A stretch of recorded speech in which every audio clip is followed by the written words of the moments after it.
Alright, so let's get started with our next part on chapter 23, looking now at Imperial Russia. So if you look at this map, we see the immense amount of territory that Russia would begin to control throughout the modern era. And Russia had been on this kind of like program to expand since since the 1600s, right? Since the rise of the Romanov dynasty, including people like Peter the Great and Catherine the Great. And we see that Russia kind of expands in all directions, very similar to how the United States would expand westward, from the Atlantic to the Pacific. Russia is going to kind of undergo the similar levels of expansion, but they're going to come into contact with other major civilizations, major empires throughout Asia. So, for example, they're going to go over here to the Far East, where we see Manchuria. Manchuria, of course, is the home of the Manchus, who are the founders of the Qing dynasty in China. They're going to make their way into Central Asia, right? So they're going to go into territories where the Mongols would live. They will go into territories near Persia, right, where the Safavids would have been. They're going to go into this region between the Black Sea and the Caspian Sea. This is known as the Caucasus region. And this will, of course, bring them into conflict with the Ottoman Empire. And, of course, you're going to notice in the far western part of the empire, we're going to see that they're going to go into Eastern Europe and come into conflict with European powers. So Russia is going to expand throughout these different regions across Asia and into parts of Europe, and come into contact and many times come into conflict with other major land empires of the time. Now, for the most part, Russia was successful when it came to defeating native people in Siberia, and when it came to defeating the Mongols, who are still, fighting on horseback using bows and arrows, and even defeating the Manchus in China. We'll talk about China in another video. But when it came to facing off against Western powers, or in any form, either directly or indirectly, we see that Russia will be defeated time and time again. So, for example, there was this famous war called the Crimean War, where they're fighting over territories in Crimea, which is this little kind of like peninsula there.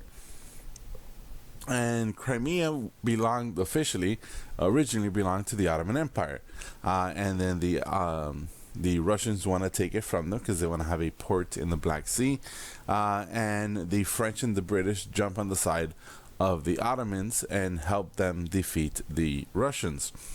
And it shows us the lack of industrialization that Russia had.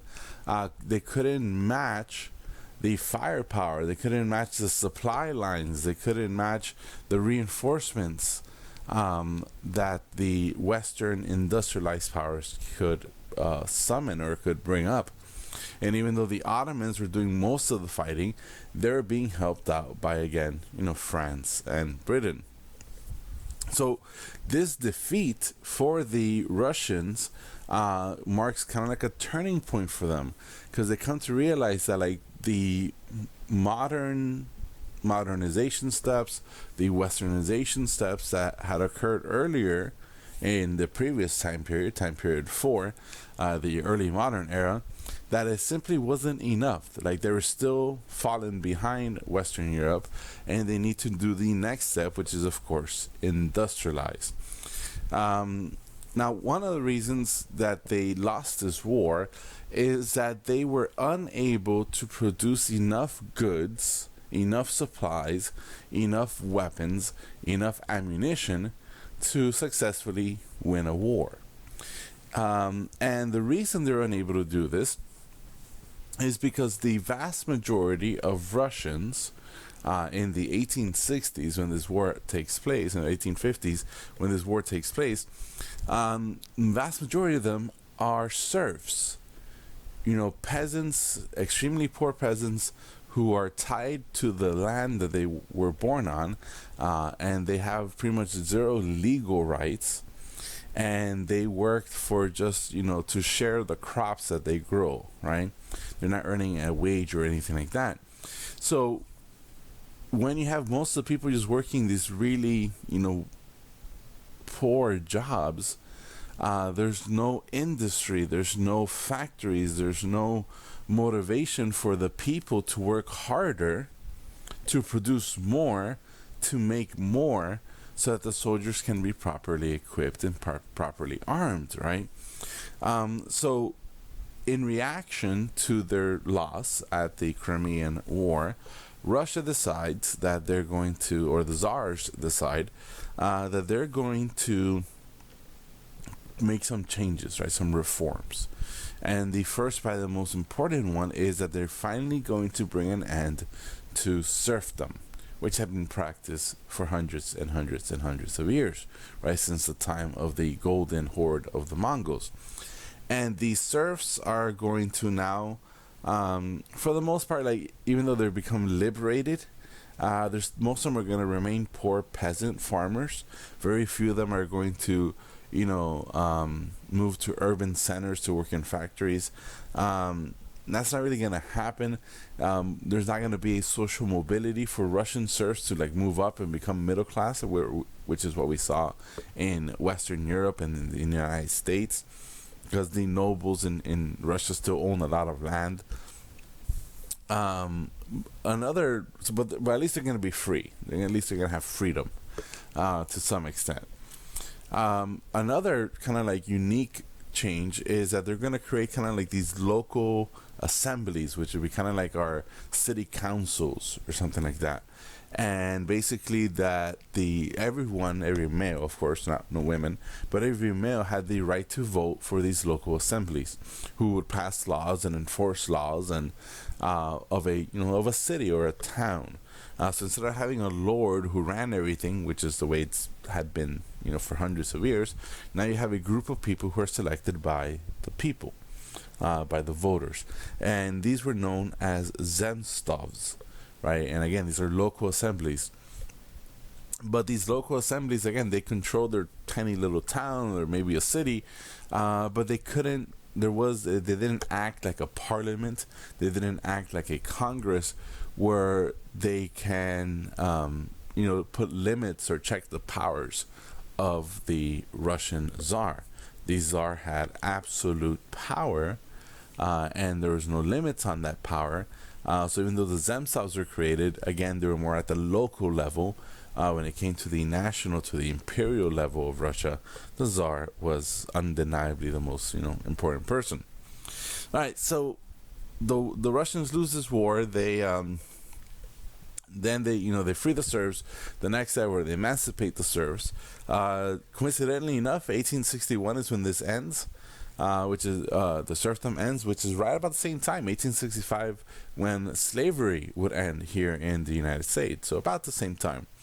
So what we see is that the Russians are going to industrialize, right? They're going to take on these big steps to, once again, copy the West, right? Westernize, but in the goals of industrialization, right? To have factories and everything else that the Westerners had. And they did these incredible things, and they did it quite quickly as well, right? So we're looking at, this is now the 1870s, 1880s, 1890s. One of the things they do is they build the world's largest railroad line, called the Trans-Siberian Railroad, and it basically ran across the entire empire, which is incredibly important, because you need to have the fastest communication possible if you're going to run the world's largest country. So even though they're going to make a lot of progress in industrialization with telegraph lines and railroad lines and factories, we're not going to see any of these social benefits or political benefits and improvements that we saw in the West.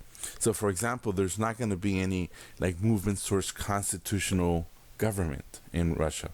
There's not going to be any movement towards social reforms like universal education, or more rights for women, or no child labor laws, right? So again, they're industrializing, but without some of the kind of like positive side effects of industrialization. So, for example, Russian industrial factory workers, again, they would be working, 14 hours a day, getting paid, the bare minimum, and where in Germany or in France or in Britain, in the United States, eventually we see that the governments will step in to protect the workers' rights, to improve the living conditions and the working conditions of the people, of the workers. We don't see that happen in Russia. And again, what's the reason? Well, because industrialization is being sponsored by the government. So in other words, the factory owners, Marx would call the capitalists, they're working side by side, teamed up with the government, right? So that means that there is no middle class in Russia. There's not going to be a middle class of white collar workers, because everyone is, they're part of the nobility, they're part of the industrial class. So there's no middle class. Everyone's either poor or rich, pretty much. So there's going to be a big wage gap in Russia. There's not going to be much social mobility in Russia, and even though again the factories are producing more stuff and selling more stuff and making more money, very little of those benefits are making their way to the masses, to the people. Right? Most of it is going to be concentrated in the political and economic elites at the top of society. Now, this, of course, is going to lead to multiple protests. The people are going to protest the inequality, the social inequality. They're going to protest the economic inequality. And the protests many times are going to turn to violence. And many of these protesters are going to adopt anarchism as their rallying call. They believe that if they overthrow the government, then everything will kind of just work itself out. Everything will be positive. So we see, for example, that in this is the 1880s, one of the czars, his name was Tsar Alexander, he gets executed, he gets killed. And they throw a bomb at his car or at his wagon, I should say, and they kill him, and it's on his carriage. So they throw like a grenade and they kill the guy, and this guy, his son will take over. His son is called Nicholas Romanov. He will be the very last Romanov. He will be overthrown in 1917. And he becomes very, very anti-protesters. So he sends in the military to crack down on the protests, which of course just causes more and more people to protest. And there's this big famous kind of like what they would call, what was a massacre, where the soldiers opened fire on these, protesting working people crowd, killing a whole bunch of them.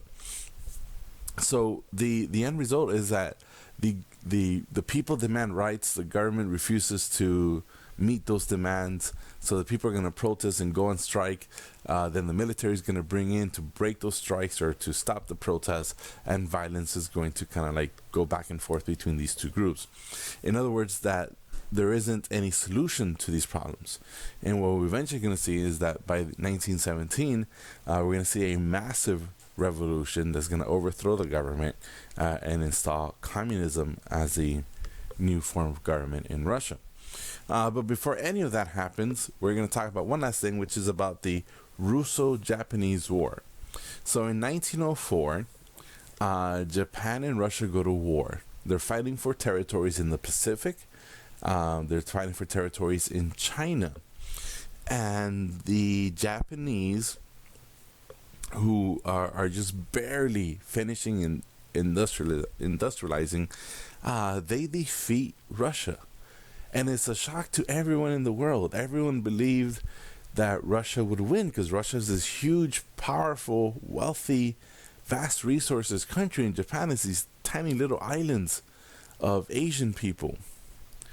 And every Western power, France, Britain, the United States, Germany, they all assumed that Russia would win. Right? Everyone assumed that Russia would win, everyone except the Japanese. And basically this was a humiliating loss to Russia, because they've been defeated by these Asians. Remember how the Russians view themselves as Europeans? They don't view themselves as Asians, even though most of Russia, of course, is in Asia. And the West views Russia as like this weak country. Like, you could even defeat Japan? Come on, what's wrong with you?